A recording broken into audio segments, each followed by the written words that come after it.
Okay, we are live. Hello, everybody. Chuck Holton here. I want to make sure you can hear me before we go too far. We are watching Hostages Square in Tel Aviv. It is 1 a.m. and things are still very tense there. We have not seen them release any hostages yet. And now we are finding out that some of the hostages may actually be missing. That's right. Some of the dead hostages, that is, may actually be missing. So things are going to get more and more interesting throughout the night. I'm going to tell you right away what we're expecting to happen. So and then we'll talk more about it. Right now, they're saying that they're going to release the living hostages in two groups, one at 8 a.m. and one at 9 a.m. tomorrow morning, local time in Israel. That would be about 1 a.m. our time on the East Coast of America, right? You hear me okay? Connie? Okay. So obviously I was going to wait until the handover actually happened, but we don't know if it's going to happen, and it's going to be so late at night that we have to stay up all night to do it. Obviously, some of the people there at Hostage Square in Israel are planning to stay up all night, and everybody is just on pins and needles right now. Now, about the 10 hostages that are missing, it turns out Hamas says that they cannot find 10 of the deceased hostages' body. They said it was a few, then they said it was 5, then it was 7, and then it was 9, now it's 10. So that's not surprising for two reasons. Number one, because it's Hamas, but it's also not surprising because some of these hostages may have been buried either intentionally or unintentionally. And so it's going to be difficult for them to go dig up their remains. So I'm not sure that that's enough to derail the peace process, but other things that we're seeing might actually be enough to derail the peace process. As a matter of fact, Israel actually struck a Hamas cell in Gaza today that they saw gathering. There's actually a lot of violence going on in Gaza right now as Hamas tries to reassert its control. So, for example, Hamas is coming out of their holes. تكون مكتظة بشكل كبير للغاية، لكن اللافت هو انتشار عناصر الأجهزة الأمنية التابعين لوزارة الداخلية. I would just turn the audio off on that. But what you're seeing there are Hamas fighters that have come out of their holes and are now trying to reassert control over the Gaza Strip. Well, there are groups of people in Gaza, families and such, tribes and that sort of thing, that are not down with that. They don't want that to happen, and so they are they're fighting back. There's one particular family, I think it's called the Dagamush family, that was taking over. They didn't want Hamas to come back in and take over their neighborhood, and a big fight erupted. Hamas sent a whole bunch of ambulances into that neighborhood. Obviously, a war crime. I mean, that's not something that you do. I have a video of it, but let's see if I can get that video up here. Where'd it go? Here it is. It's been blurred out. But you can see vehicles in here coming into a neighborhood. And you can see those vehicles there. Some of the vehicles were ambulances, and they are not doing ambulance things. They are carrying Hamas fighters. So Israel actually struck a cell of Hamas that was armed, that was going to fight today, and said, you know, that's one thing that we're allowed to do under the rules here. Hamas is also putting out statements that say we're not going to disarm. We're not going to uh, give up our weapons. We might give up some missiles that we have left, some rockets, but we're not going to give up our small arms because we're going to keep fighting. And that obviously is a non-starter. So again, we're waiting to see if they will release the hostages on time. Israel has prepared 2,000 Palestinian terrorists that are in prison in Israel for various crimes, and will release them into Judea and Samaria at the same time, as long as Hamas releases the 20 living hostages that they said they would release. And I mean, do you think they will? That's really what I wonder. Do you think they'll actually do it? Obviously, we know we can't trust Hamas, but there are other forces at play here that are pushing Hamas to do this. And I think that they probably will. We will actually see these living hostages released. Now, whether or not they ever get all the dead ones back is just another question. But take a look at this. This is what Gaza looks like now. It is absolute destruction. More than 80% of Gaza has been completely destroyed. So did Gaza get what it wanted, or did Hamas get what it wanted to out of this? Yeah, they did. And Hamas is declaring victory in Gaza today already. As a matter of fact, there's lots of videos coming out of Hamas. Here's some Hamas guys that are celebrating. And of course, they're singing and shouting Allahu Akbar and stuff. La ilaha illallah, Allahu Akbar, Allahu Akbar, wa lillahi alhamd, Allahu Akbar, Allahu Akbar. So you can tell those guys are, you can tell these guys are, it's fortunate that the ceasefire came when it did, because these guys were starving to death. You can tell looking at them, those guys are skin and bones, and the Israelis were just starving them for all of these months. And so now, you know, look at these guys. They're in bad shape. Not really. Not in that bad of shape.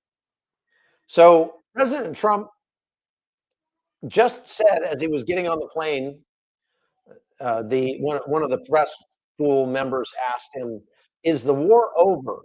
Benjamin Netanyahu is saying the war is not over. What do you say, Mr. President? And President Trump said, "The war is over." You understand that? The war is over. That's what he said. So here's the press conference that he gave. Here's what he said about that. Check this out. Don't forget, you had October 7th, which was a horrible day, 1,200 people killed. But Hamas has lost 58,000 people. That's big retribution. That's big retribution. People understand that. So, no, I think they're all tired of fighting. And this really gives the whole Middle East, this is beyond Gaza. Gaza is very important, but this is beyond Gaza. So he goes on to say there that Hamas has lost 58,000 fighters. Now, I don't know, you can trust what President Trump says or not. There are obviously no hard numbers as to the number of militants that have been killed. Gaza Health Ministry, which is Hamas, says that 67,000 people have been killed in Gaza. I don't know where President Trump got 58,000 Hamas fighters were killed, but okay, if they did 58,000 fighters, then the civilian I mean, taking Hamas at its word there, that 67,000 total people died. You're looking at a 0.06% ratio, 0.6% ratio of civilians dying as opposed to fighters. And that would be the lowest civilian body count per capita in any war ever. I mean, they're almost, I don't think you could find another war that had a lower civilian body count in terms of, the size of the war.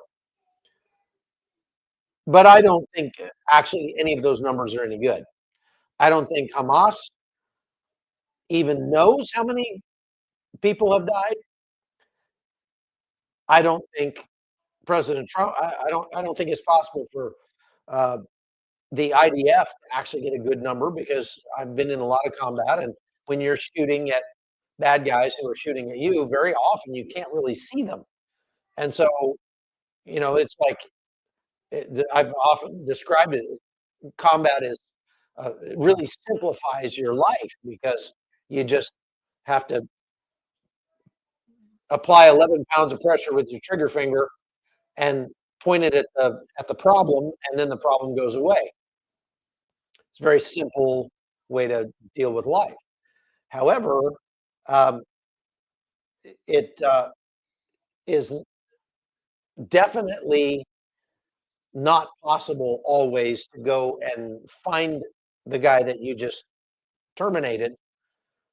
Sometimes it's still non-permissive over there. You can't go over there, and so sometimes you just have to sort of infer how many people died, and that's what the IDF has done. Obviously, they know how many bodies they picked up, and so I would trust their numbers more than I would trust Hamas's numbers. But nevertheless, I don't know that you can trust any of the numbers in there. So take that for what it's worth. Now, uh, it's important. Let's see, where did that go?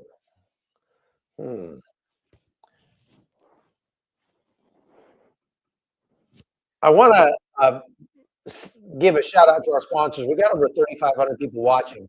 So our sponsor today is Home Title Lock, and it's a new one for us. I really appreciate them coming on. Listen to this. If you own a home in America, congratulations. You're now a target, not for termites or porch pirates, but for title thieves. Yeah, that's a thing now. Some crook can forge your signature, slap on a fake notary stamp, and file one piece of paper with the county, and then poof, on record, they own your house. And when they start taking out loans against your equity or selling your property, you won't know a thing until foreclosure papers show up in the mail. That'd be a fun surprise, right? That's why I like Home Title Lock. Go to HometitleLock.com and use promo code Chuck. You'll get a free title history report and a free trial of their $1 million triple lock protection. That's 24/7 monitoring of your title records, urgent alerts to any changes, and if fraud happens, their US-based team will spend up to $1 million to fix it. So don't wait until somebody else owns your home on paper. Check your title today. Go to HometitleLock.com, promo code Chuck, or just use the link in the description. All right, so wait, I got to undo that. There we go. Home Title Lock is, like I said, a new sponsor, and so please check them out. Maybe the mods can put the Home Title Lock link in the description, or in the chat for you there if you want to click on it right now. I'm using a new setup here, and I'm hoping that it will help to alleviate some of our problems with audio and such, and make it a little easier. So for example, if I want to call out one of the chat messages that somebody sent, I can do that by like this one. Tucker County, West Virginia is watching, etc. I can pull that up and highlight your question, which is pretty cool. Now, I want to go back here to this hostages square. Families and friends of the hostages and other, concerned people have been going to Hostages Square in Tel Aviv ever since the beginning. They've spent 2 years going there and standing in vigils, having concerts, putting up signs, holidays. It's incredible what they've been doing there. And we're coming up to the holiest day on the Jewish calendar, which is Simchat Torah. And I probably didn't say that right. For my listeners who are in Israel, please be gentle. I'm doing the best I can here. Now, the first October 7th attack, October 7th, 2023, took place on Simchat Torah on purpose because they figured people would be, it'd be like George Washington attacking on Christmas, crossing the Delaware. Understanding that people are going to be at a lower level of awareness on a holiday like that. There are going to be fewer people on duty. They're going to be operating in a skeleton staff and all that. They took advantage of the fact on October 7, 2023, that it was Simchat Torah to attack and massacre 1,200 people. Because the Israelis or the Jews are on a different calendar, they're not on the Gregorian calendar. Simchat Torah this year doesn't fall on October 7th. It falls, I think, day after tomorrow. And so I think it's the 14th, right? I checked earlier this morning. So that means that these hostages will have been held for exactly 2 years on their calendar before they were released. And they will get released immediately before the beginning of Simchat Torah, and they'll get to be with their families. So the families are being told to show up at the Re'im crossing at 7:30 tomorrow morning. As I said, they're planning that right now. They're saying that they will release one group of 10 living hostages at 8 a.m. and another group of 10 living hostages at 9 a.m. And then the deceased hostages, so far they say they cannot find 10 of the deceased hostages. So that will be, it'll be interesting to see if they can come up with any of those, if that number goes down or goes up. But it does not sound like any of the living hostages have been lost. And as it stands right now, the living hostages will be coming home first thing in the morning, which again is about 1 a.m. Eastern time. So tomorrow's live, we'll go live fairly early, maybe about 10 a.m. Eastern, and show you what it looked like when the hostages were released. So we'll talk about that on tomorrow morning early live. Now, there's another guy. Oh, okay. Another thing I wanted to point out is that in Gaza, of course, they're celebrating, and who would expect them not to? But you might not have expected that they would be opening brand new, sparkling, shiny restaurants in Gaza. Here's one. And I'm going to turn the music off on this. But this is called the Nova Cafe. The Nova Cafe is named after the Nova Music Festival party in which more than 300 young people were murdered. Is that sick or is that sick? Is it just me? But look at this place. This is in Gaza. This video was just put out yesterday. And it shows a brand new sparkling restaurant just opening up for business. And they're calling it, they're naming it after the Nova massacre, the Nova Music Festival massacre. That is insane.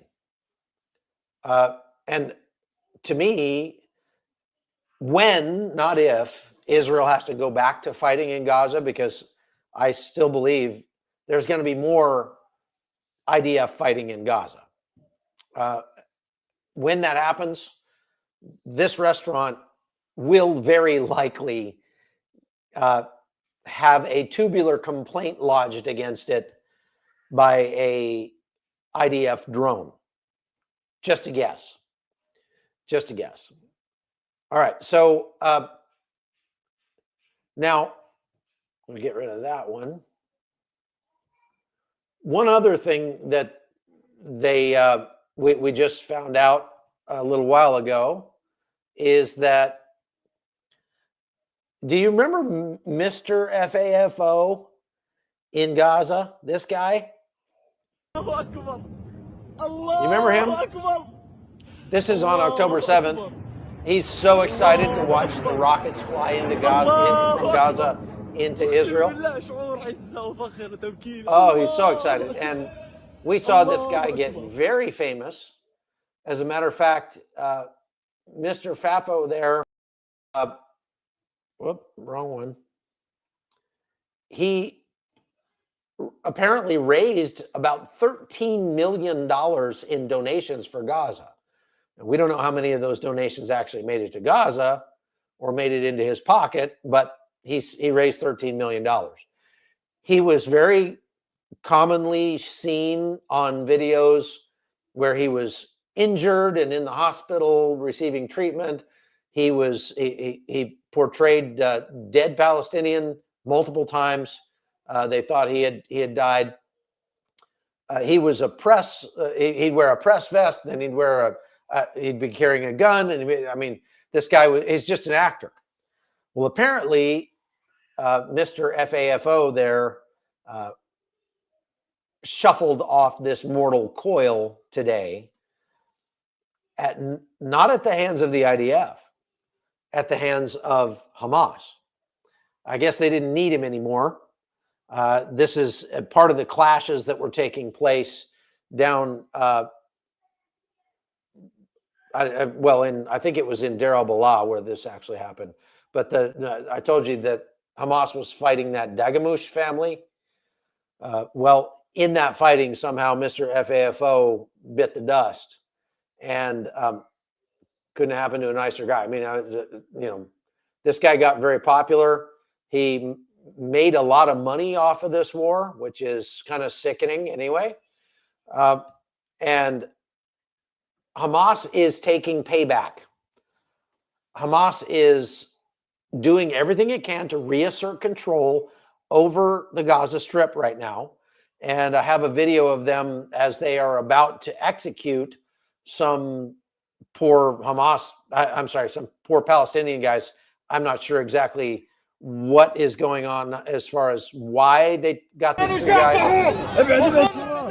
But listen to the anger. This is the anger in his voice.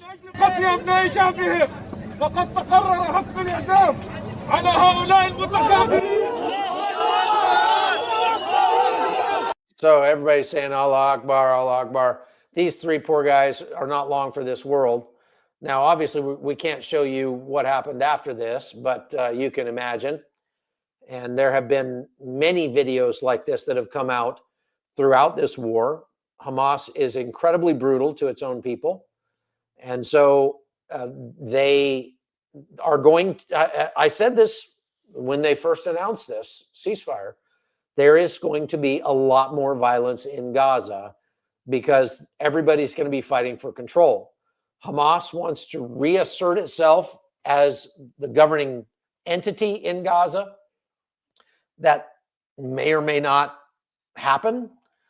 But you realize that the second phase of this is that they're supposed to give up that, the governance. They're supposed to disappear, move to another country or something, and they're supposed to give up their weapons.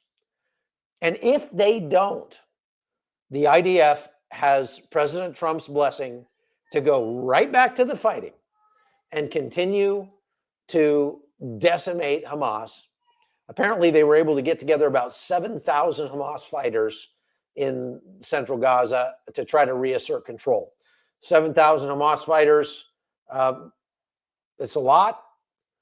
There's a lot of military-age males to choose from, and they probably just they can recruit some more anytime they want. But I would say that it's a 70% chance more, probably more than 70% chance that the IDF will be back to fighting Hamas in Gaza in short order, maybe even in a few days to a few weeks. We'll have a little respite here now.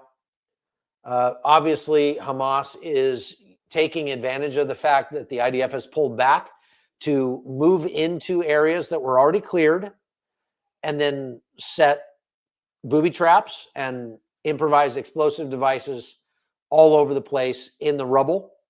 So if the Israelis have to go back to fighting, they're going to have to re-clear all of that land that they just gave up. Now, I have the IDF put out a video of its troops. Where are they here? This is a video the IDF put out of its troops pulling back to the yellow line, which I'll show you in a minute on the map. And so you see the Merkava tanks there. These are moving along one of the axes along the line that they're supposed to pull back to, I guess. And so here you see big lines of tanks moving around.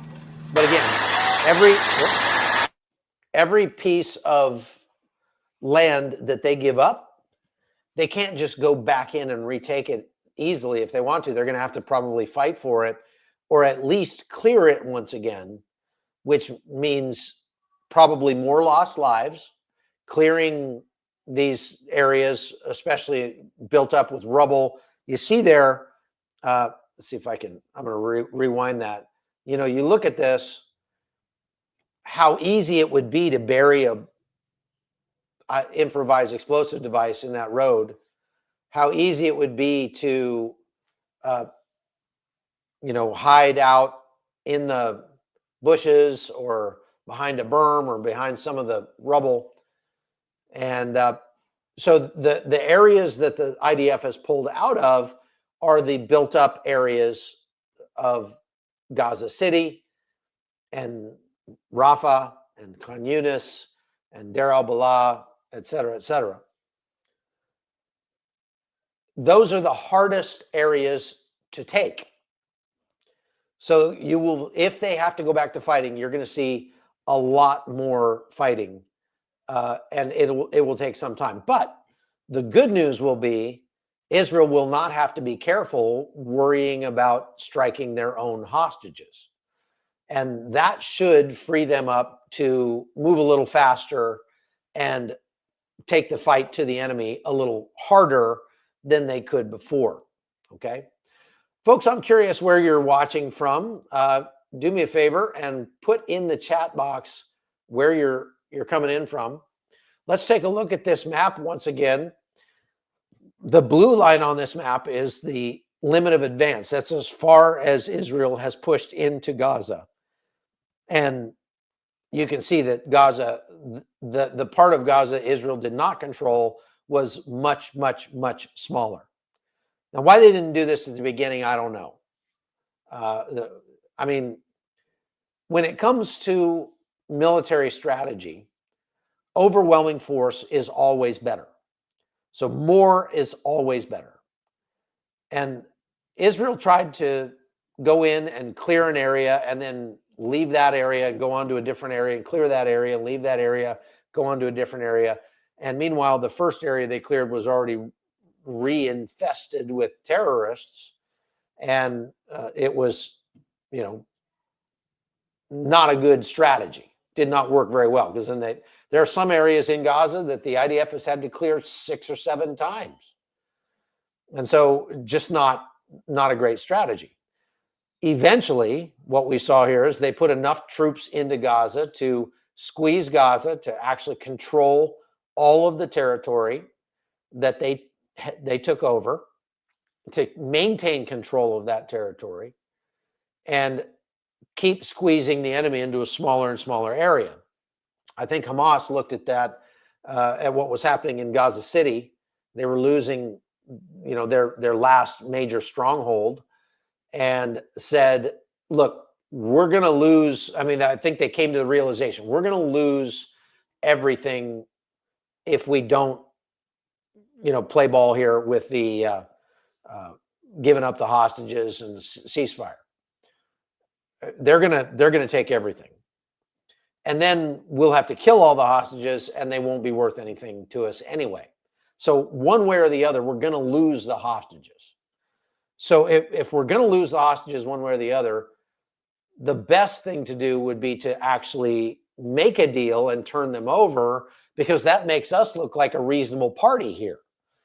And of course, the United Nations and the European Union and all the people on the left want very badly to think that Hamas is a reasonable party, but they're not, right? Obviously. So let's see, what does this say?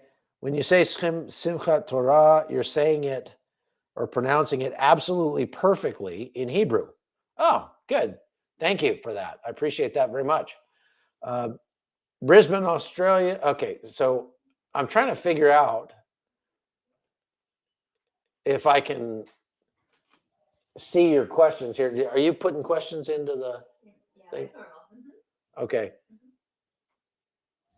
Gnome MKW says, did you hear the news about the TikTok clown guy? Yeah, I reported on that. That's Mr. FAFO. And Stevens Ranch, thank you very much for that.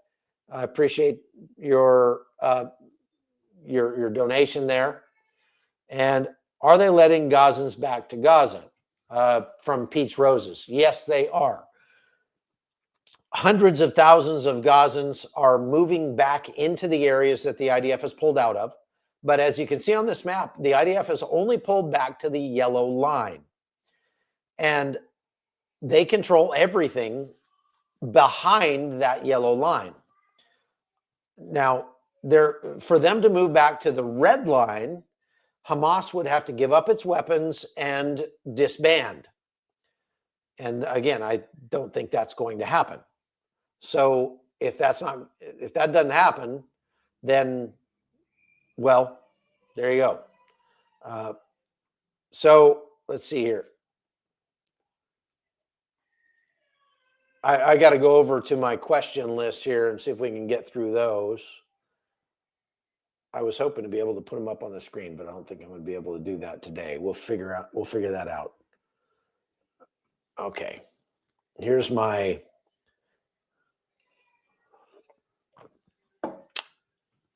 Bianca says, before the war, did most Gazans own their homes, or who owned them? Well, I don't know I don't know what the ratio of renting to owning was, but I do know that there wasn't really much in the way of building codes or anything like that. So a lot of people just sort of built what they wanted.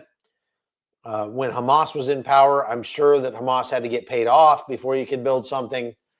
But what we see in Judea and Samaria, in the A zones, and even in some of the C zones, is Arabs just building everywhere and building all kinds of stuff. And you saw a lot of built up areas in Gaza that weren't actually being lived in.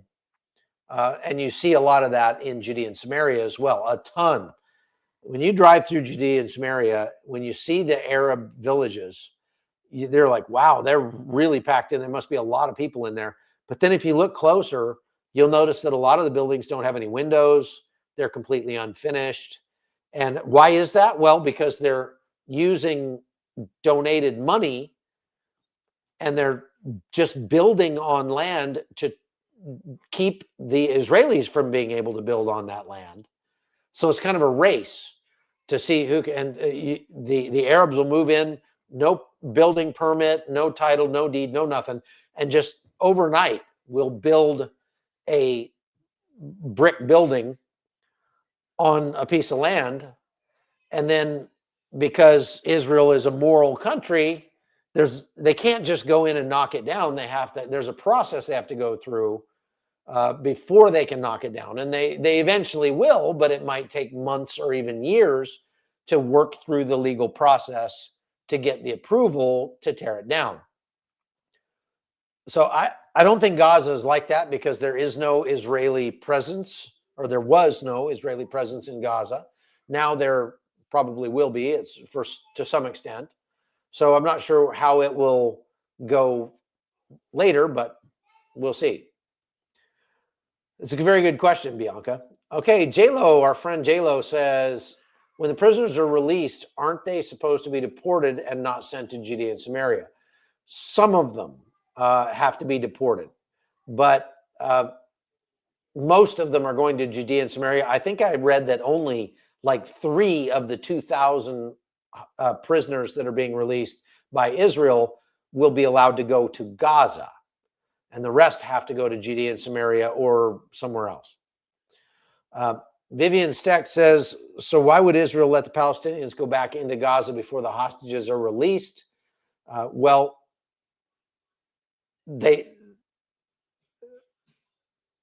you're talking about the Gazans, the Palestinians that live in Gaza. It's not a matter of letting them. Israel is pulled out of that area. So there's no Israeli presence there now. If they wanted to keep people out of there, they would have to keep some IDF in there and set up checkpoints or something to allow them, to keep them from coming back in. But the ceasefire says they just have to pull out completely. So as they pull out, the Gazans are going back on their own, and Israel doesn't have anything to say about that. But Israel had to pull back to that yellow line before they could go to the step of the process, which was Hamas releasing the living hostages. So we'll see. CB says, can Israel not give Hamas 10 prisoners in body bags?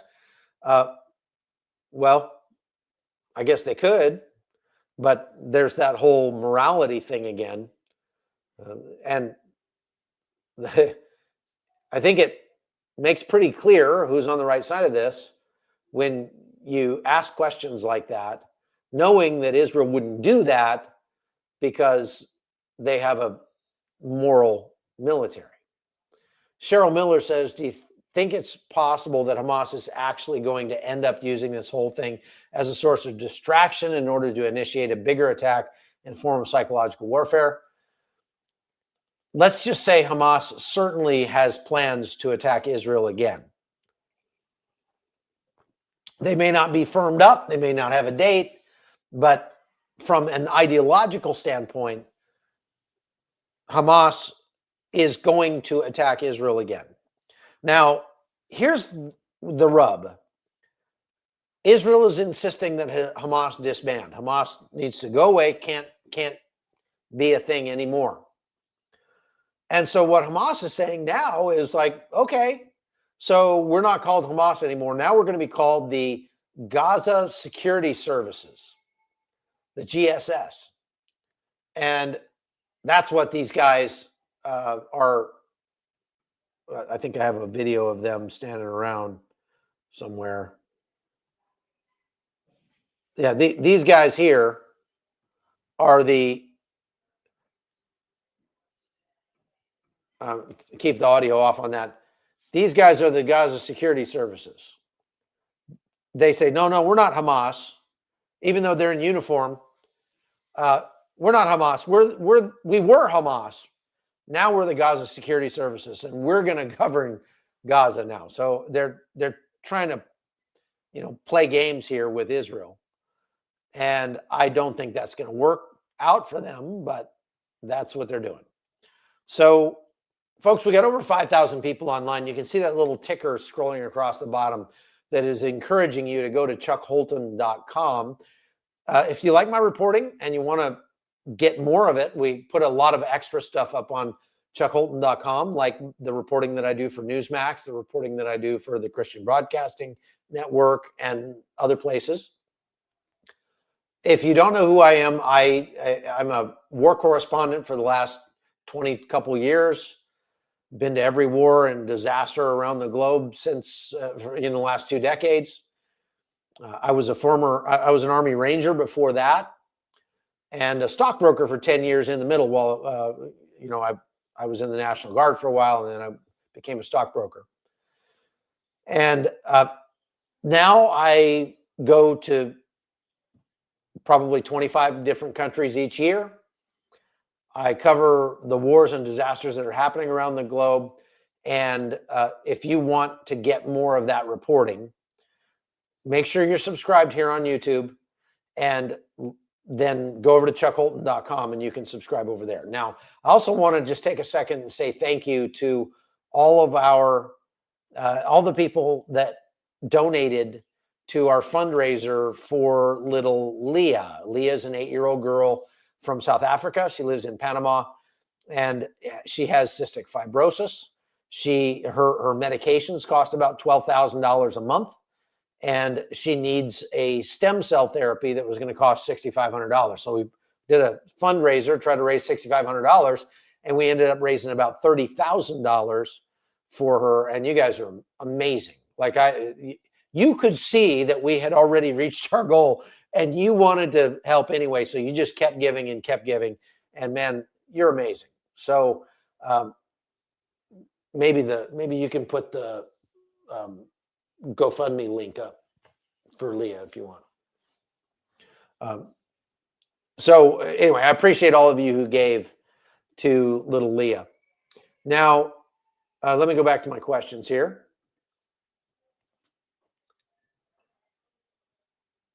Teresa says, going to Israel in 3 weeks, do you feel it's safe?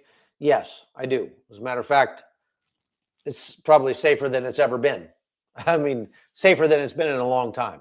Even before October 7th, it's safer than it was before October 7th right now. Things are opening back up. It's going to get back to normal before too long.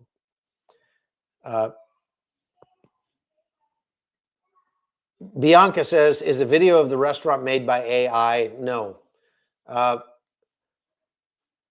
Well, there are still plenty of places in Gaza City that have not been destroyed. What you see on the news, Bianca, you have to understand, you're staring through a straw at Gaza. The things you see on the news and social media, all the destruction that you see in Gaza. Yeah, there's a lot of places in Gaza that are destroyed. But there are still places in Gaza that are standing, that have not been destroyed. They have electricity, they have water, stuff like that. So I realize that's tough to get your brain around, but yeah, that's the way it is. It's always that way in war. I remember when the war started in Ukraine back in 2014. I was there for the Maidan Square thing, and the Maidan Square was just an absolute war zone in downtown Kyiv. And I was staying at a hotel like 3 blocks away, and you'd never know there was a war on over there. We were in this 5-star hotel having beautiful, meals. They had a swimming pool in the basement, working out in the gym, and then we'd walk down and cover the war for a while, and then we walk back. So, of course, the things that you're going to see on the news are going to be the out of the ordinary things that you need to know about. But just keep in mind, that doesn't mean that the ordinary has gone away. There still are ordinary things happening. And we see that in the fact that there are more people in Gaza today than there were at the beginning of the war, because they've had a lot of babies. And I guess they didn't have their televisions weren't working for a while, so they didn't have much else to do. Adam Forbes says, who was supplying Hamas with all these IEDs and other arms before the war? One word, Iran was doing that. Dana Cooper says, do you think that the missing hostages are findable? Possibly because they're not sure where their remains are located. Well, yeah, I mean, I've talked about that, Dana. They may not be locatable. It may not be possible to locate them. I mean, it's just uh,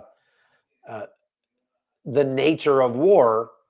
If they were in a tunnel and the tunnel got blown up with a bunker buster or something and collapsed, they may never find them. So we'll just have to wait and see. And the vice president said as much today in a speech that he gave in Washington. Beach Kid says, how come none are asking why Hamas leadership said they could live back where they were? Now they've seen it. How come they aren't taking Trump up on his offer to leave? It's a good question. Ideology and logistics, probably. I think that there are a lot of people in Gaza who would leave if given the chance. And that's one of the things that the IDF and the Israeli government has been talking about, so has President Trump, for many, many months. That Gazans who don't want to live in Gaza anymore ought to be able to go somewhere else. Just can't come to Israel. And you got to have some place willing to take you before you can leave. So they've thousands of Gazans have left. And I think we'll see that increase in the days ahead. Tim Lab says, does Hamas still have money to buy weapons? Well, they don't have as much. And Iran admitted today that October 7th was a catastrophe for them, that it has absolutely decimated their ability to fund these proxies. And so it's going to take them likely decades to rebuild, if they ever do. And we'll have to wait and see. But they're probably not shipping a lot of money to Hamas right now for logistical reasons, if nothing else, because they're going to have a harder time getting it in until smuggling is again allowed across the southern border, which we'll see what Israel decides about that. Vivian Steck says, was that Hamas executing Palestinians that they thought were helping the IDF? Could have been. They have been executing a lot of Palestinians that they accuse of helping the IDF. But it could have also been members of another militia that was vying for power with Hamas. Lawrence Kensky says, do you think this was Hamas' objective all along? Make Israel destroy Gaza and influence opinion against Israel? I think they understood that was going to be part of the process. I mean, they certainly didn't expect Israel would just lay down and take it. But that's why I say in many ways, Hamas has won this conflict, at least in the court of public opinion.